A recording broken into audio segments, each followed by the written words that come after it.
We have to remember na interviews are two-way conversation. When you say wala po, none, or parang naglakpol ka lang in answering, it may feel polite. However, it could also signal passiveness. Remember, employers are not just looking for someone na makakasunod sa instructions.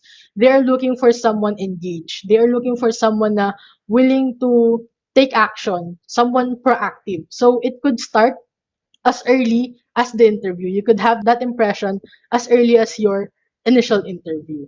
So in the improved version, she asked about the timeline. Kagaya nga ng sabi ko kanina, she really did a great job doon kasi even though she's kind of hesitant or she feels shaky, pinush pa rin niya yung question. Pero that's not pushy, guys, ha. Hindi siya something na ayaw naming marinig as recruiters. That's actually mature kasi it shows you as a candidate value clarity and you respect the process. When you ask about the next step, it signals na you have the confidence and you have that idea in your head about organization kasi you're anticipating na the next step. You're looking forward na for the next actions or next steps to take.